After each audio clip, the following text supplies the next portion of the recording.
زمینوں اور آسمانوں کو بنانے والا ہے، جہانوں کو پالنے والا ہے، ہم سب کا رب خالق رازق رحمان اور رحیم ہے۔ اور یہ ہمارا ایمان ہے کہ عزت و ذلت، نفع نقصان، زندگی اور موت اسی ذات کے ہاتھ میں ہے، اور یقیناً یہ ہم سب کی دعا ہوگی کہ اللہ ہم سب کی مغفرت اور پیغمبر علیہ الصلوۃ والسلام کی شفاعت نصیب فرمائے۔ جناب اسپیکر، آپ کا بڑا مشکور ہوں کہ آپ نے مجھے موجودہ بحث میں شامل ہونے کا موقع دیا۔ گزشتہ روز سنگجانی ترنول اسلام آباد کے جلسے میں ہونے والی بحث، وہاں سے ہوتی ہوئی پارلیمنٹ کی راہداریوں میں، اور پھر یہاں کے پی اسمبلی میں گزشتہ کئی روزوں سے گرما بحث جاری ہے۔ جناب اسپیکر، سب سے پہلے میں جس طرح بتایا جا رہا ہے جو واقعہ ہوا ہے اسلام آباد میں، اگر یہ سچ ہے تو ہم اس کی بھرپور مذمت کرتے ہیں۔ یہ نہ صرف پی ٹی آئی کے پارلیمنٹیرین پر حملہ ہے، بلکہ یہ مقننہ جمہوری اداروں، جمہوری سوچ پر شب خون مارا گیا ہے۔ اس کی جتنی بھی مذمت کی جائے وہ کم ہے۔ لیکن جناب اسپیکر، یہاں اسمبلی میں دیکھ رہا ہوں کہ جو پارلیمنٹیرین یہاں پہ بات کر رہے ہیں، ان کے الفاظ کچھ اور بول رہے ہیں، ان کے طرز عمل، ان کا چہرہ میچ نہیں کر رہا۔ جناب اسپیکر، ایسا لگ رہا ہے جیسے ان لوگوں کو کوئی خوف ہے،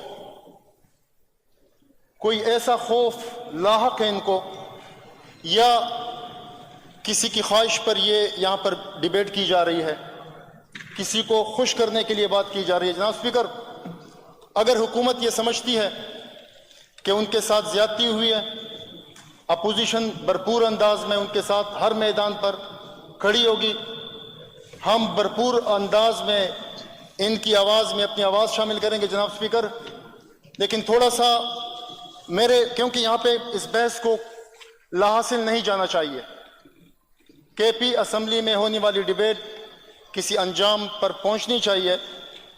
سب سے پہلے اس جلسے میں جو طرز عمل اختیار کیا گیا، جناب اسپیکر، کیا ضرورت تھی ایسے الفاظ استعمال کرنے کی؟ کیا ضرورت تھی ایسی گالیاں دینے کی؟ اور یہ پہلی دفعہ نہیں ہو رہا۔ جناب اسپیکر، آپ جب بھی دیکھیں پی ٹی آئی کے جب بھی جلسہ ہو، وہاں پر کوئی ایسا جلسہ نہیں ہوگا جس میں خواتین پر حملے نہ کیا گیا ہو۔ جناب اسپیکر، میڈیا کو چیلنج نہ کیا گیا ہو، ان کو گالیاں نہ دی گئی ہوں۔ جناب اسپیکر، پرسوں ہمارے چیف ایگزیکٹو صاحب پختونہ کی روایات کی بات کر رہے ہیں، کسی خاتون کو، کسی کی ماں، بہن، بیٹی کو آپ مخاطب کر رہے ہیں اور کہہ رہے ہیں کہ یہ ہماری پختونہ کی روایات ہیں کہ ڈول باجے، جلسے جلوس ہم جائیں گے باراتوں میں۔ یہ آپ کو زیب نہیں دیتا، آپ کو ایسی گفتگو نہیں کرنی چاہیے۔ جناب اسپیکر، آپ کس طرح پختونہ کی ترجمانی کر رہے ہیں؟ پختون، حالانکہ پختون حقیقت یہ ہے، پختون صرف منہ بولنے، زبان بولنا، پشتو بولنا پختون نہیں کہلاتا۔ پختون کے پیچھے بڑا فلسفہ ہے۔ جناب اسپیکر، یہ بڑے مہمان نواز لوگ ہوتے ہیں، یہ دشمن کو بھی اپنے ڈیرے پر آنے پر معاف کر دیتے ہیں، پناہ دیتے ہیں ایسے لوگوں کو جو ان کے پناہ کے لیے ان کے پاس آ جاتے ہیں۔ جناب اسپیکر، جھوٹ اور سچ میں تفریق پختون کی سب سے پہلی نشانی ہے۔ جناب اسپیکر، ہماری روایات کو مسخ نہ کیا جائے، ہماری روایات، ہمارے کلچر کی غلط ترجمانی نہ کی جائے۔ جناب اسپیکر، کس طرح سے آپ چیلنج کرتے ہیں؟ آپ دیکھیں اس جلسے سے پہلے بالکل ٹھیک ٹھاک ماحول تھا، ڈیولپمنٹ کی باتیں ہو رہی تھیں، اور صوبے میں بھی وزیر اعلیٰ صاحب بیٹھے ہوئے ہیں، کام ہو رہا ہے، اور یہاں پہ ہم ایسے الفاظ استعمال کرتے ہیں جن کی وجہ سے وہ سیاسی بدمزگی پیدا ہو جاتی ہے۔ جناب اسپیکر، میں سمجھتا ہوں کہ گزشتہ 15 سالوں سے کارکردگی کو چھپایا جا رہا ہے۔ ہمارے 5 سال دہاندلی چور میں ضائع ہو گئے، اور ابھی میرے خیال سے یہ 5 سال جو ہیں یہ ہمارے 9 مئی اور اس میں چلے جائیں گے۔ جناب اسپیکر، 9 مئی کیا چیز ہے؟ جہاں اسپیکر حکومت بار بار کہہ رہی ہے کہ ہم 9 مئی میں ملوث نہیں ہیں، چلو مان لیتے ہیں آپ کی بات، آپ 9 مئی میں ملوث نہیں ہیں جناب اسپیکر، لیکن وہ ماحول کس نے بنایا؟ وہ ماحول، آپ تو بدتمیزی کی سیاست کر رہے ہیں، آپ تو لوگوں کو گالیاں، یہاں پہ کس انداز میں اسپیکر ایاز صادق نے پہلے دن اس کی مذمت کی ہے، اور یہاں پہ ایاز صادق کا نام لیا جاتا ہے جناب اسپیکر، کس انداز سے لیا جاتا ہے، اس کو چیلنج کیا جاتا ہے۔ میرے خیال سے جناب اسپیکر آپ کو ایک تربیتی ورکشاپ کی ضرورت ہے ان اسمبلی ممبران کو دینے کی، ایک آگاہی مہم کی ضرورت ہے۔ پہلے دن سے انہوں نے پروڈکشن آرڈر جاری کیا ہوئے ہیں، جو وہ سارجنٹ ایٹ آرمز ہیں ان کو گرفتار کیا گیا ہے، ان پہ تفتیش جاری ہے، تقریباً تمام لیڈرشپ کے بیانات آ چکے ہیں اس کے خلاف، کیونکہ جمہوری لوگ، جمہوری سوچ رکھنے والے ایسے واقعے کے ساتھ کھڑے نہیں ہو سکتے جناب اسپیکر۔ 9 مئی آپ نے وہ ماحول دیا ہے، آپ نے بدتمیزی کا وہ سیلاب شروع کیا پہلے دن سے، گالم گلوج، اس کا ریئیکشن یہی آنا تھا جناب اسپیکر۔ 9 مئی کا واقعہ ہونا تھا، اور پرسوں جلسے کے بعد ترنول، آپ کے پی میں جلسے کریں نا، آپ نے سوابی میں جلسہ کیا، ریکارڈ جلسہ کیا، میں خراج تحسین پیش کرتا ہوں پی ٹی آئی کو، سوابی کا جلسہ، کیونکہ میں اس دن میں سوابی میں تھا، میں نے وہ سارا وہ جلسہ دیکھا ہے جناب اسپیکر۔ یہاں سے ہمارے وہ سابقہ سی ایم صاحب یہاں سے چلے جاتے ہیں، اسلام آباد میں فوج لے کر حملے کرتے ہیں۔ کیا پی ٹی آئی صرف کے پی کے پٹھان شامل ہیں؟ کیا پی ٹی آئی میں پنجابی، سندھی، بلوچی، یہ سرائی کی اور لوگ شامل نہیں ہیں جناب اسپیکر؟ سارا ٹیک ہم پختون لے لیتے ہیں جناب اسپیکر۔ جناب اسپیکر جو پرسوں ہوا یہ پہلی دفعہ نہیں ہو رہا جناب اسپیکر، آپ ہی کے دور میں یہاں پہ احسن اقبال پر فائرنگ کی گئی جناب اسپیکر، سابق وزیر اعظم کو بوٹ سے مارا گیا جناب اسپیکر، خواجہ آصف، سعد رفیق، امیر مقام صاحب کے صاحبزادے حمزہ شہباز، مریم نواز، نواز شریف، شہباز شریف، ان سب کو پچھلے دور میں گرفتار کیا گیا جناب اسپیکر۔ یہ آپ ہی کا لگایا ہوا وہ پودا ہے، یہاں پر بات کرتے تھے، وہاں سے ہنستے تھے۔ اگر وہاں پہ کہہ دیتے کہ خلائی مخلوق یا ہمارے خلاف سازش ہو رہی ہے تو یہ لوگ ٹاک شو میں یہ لوگ ہنستے تھے کہ سازش کا نام بتائیں، وہ سازشی کون ہے۔ مجھے اس بات کی بڑی خوشی ہے کہ انشاءاللہ تعالی پی ٹی آئی آج کے بعد، اس واقعے کے بعد ایک ایسی سوچ لے کے ابھرے گی، کیونکہ اس میں کوئی شک نہیں کہ پٹھان جو ہیں وہ پی ٹی آئی کے پیچھے لگے ہوئے ہیں، اور سوچ میں تھوڑی سی ڈیولپمنٹ کی ضرورت ہے۔ جہاں اسپیکر میں تھوڑا سا پیچھے جانا چاہوں گا جناب اسپیکر۔ 2014 سے پہلے کا پاکستان دیکھے جناب اسپیکر، کیا مسئلہ تھا، کیا ایشو تھا؟ 45-46 روپے لیٹر مل رہا تھا، 60-70 روپے ڈالر مل رہا تھا، مہنگائی بتدریج کم ہو رہی تھی، روزگار عام تھا، اور یہاں سے یہ پختونوں کا جلوس لے جا کر یہاں پر اسلام آباد میں دھرنا دیا گیا، اور وہاں پہ چیلنج کیا گیا جناب اسپیکر، نیوٹرل کی اصطلاح استعمال کی گئی، امپائر انگلی اٹھائے۔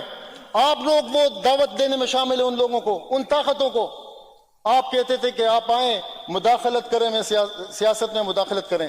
جہاں اسپیکر آج میں ان کے چہرے دیکھتا ہوں مجھے بڑا دکھ پہنچتا ہے، مجھے ان کے لرزتے یہ زرد ہونٹ جناب اسپیکر، مجھے بڑا افسوس ہوتا ہے۔ ہم چاہتے ہیں کہ ہم آپ کے لیے کچھ کریں، اور وہ ہمارا کرنا یہی ہے کہ ہم آپ کے ساتھ آپ کے ساتھ اپنی آواز ملا رہے ہیں۔ جہاں اسپیکر تھوڑا سا میری ایک ریکویسٹ ہے، ایک گریٹ ڈائیلاگ کی ضرورت ہے جناب اسپیکر۔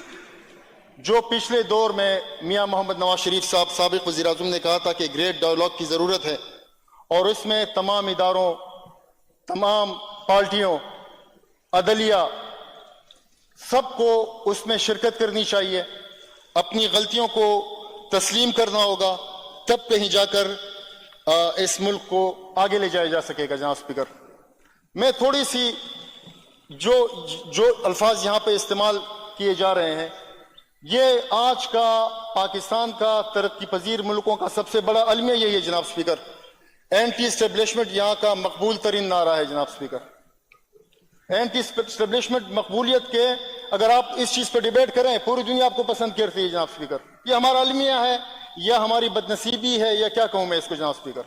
کیا اداروں کا نام لیے بغیر ہم اپنی کارکردگی کی بنیاد پر بات نہیں کر سکتے جناب اسپیکر؟ کیا اداروں کو ذلیل کیے بغیر ان کو ان الفاظ میں یہاں تو میں نے کوئی ڈیبیٹ دیکھی نہیں جناب اسپیکر. یہاں پہ تو ساری ڈیبیٹ، حالانکہ اگر کچھ کہنا چاہیے وہ ہم سے سیکھے جناب اسپیکر. جو ماضی میں ہم نے سامنا کیا ان چیزوں کا، ہم نے بات کی اخلاق کے دائرے کے اندر. یہاں تو میں سن رہا ہوں ایک ممبر صاحب اٹھ رہے ہیں. سب سے بڑی بات یہ ہے، مجھے فون آیا ہے، میرے بیٹے کو دھمکی دی گئی، میری بیٹی کو دھمکی دی گئی، اغوا ہو گئے، گرفتار ہو گئے، کاغذات نامزدگی ریجیکٹ ہو گئے، اور انجام یہ ہے کہ پورا ایوان جو ہے پی ٹی آئی سے بھرا ہوا ہے جناب اسپیکر. ہمیں تو خود حیرت ہے.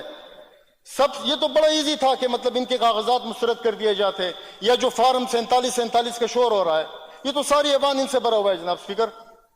تو میری یہ بھرپور ریکویسٹ ہوگی کہ جناب اسپیکر اس ڈیبیٹ کے اختتام میں آپ اس پہ بات کریں اوپن فورم. کم از کم کے پی کی سطح پر ایک آل پارٹیز کانفرنس کی ضرورت ہے. جس طرح پرسوں آپ نے کہا ہے کہ ڈسٹرکٹ لیول پر تمام ایجنسیز نمائندے بیٹھنے چاہیے، میرے خیال سے اس ایوان میں ایک ان کیمرہ سیشن کی ضرورت ہے. کے پی کی سطح پر تمام اداروں کو بلایا جائے، تمام پارٹیوں کو بلایا جائے، اور ایسی ڈیبیٹ کی جائے جس کا کوئی انجام ہو. جہاں اسپیکر یہاں پر بھی بات کی وہ کپتان کے سپاہی، میں نام نہیں لینا چاہوں گا، لیکن یہ سپاہی جو ہیں، میں یہاں پہ کئی ممبران کسی زمانے میں ہماری سپاہی ہوتے تھے. ہمارے ٹکٹ ہولڈر یہاں پہ سامنے بیٹھے ہوئے جناب اسپیکر. ہمیں کہا جا رہا ہے کہ وہ ایف ڈبلیو کو، این ایل سی کو ٹھیکے دیے گئے. جناب اسپیکر یہ تو پچھلے دور میں ہوا ہے. مراد سعید صاحب منسٹر تھے، ان کے دور میں پیپر رولز میں ترامیم کی گئی. یہ کیا ٹھیکے ہیں؟ اس سے پہلے کیا دیے گئے ہیں؟ اور آگے میرے خیال سے آپ کی ترامیم کا نتیجہ ہوگا کہ وہ سارے ٹھیکیدار وہی بن جائیں گے. جہاں اسپیکر میں ایک اور میں نشاندہی بھی کرنا چاہوں گا. کچھ ممبران نے کل بات کی، آج عدنان خان نے پتہ نہیں تانا دیا یا کیا ہوا، اور وہاں پہ وہ دوبارہ ڈیبیٹ میں شامل ہو رہے ہیں.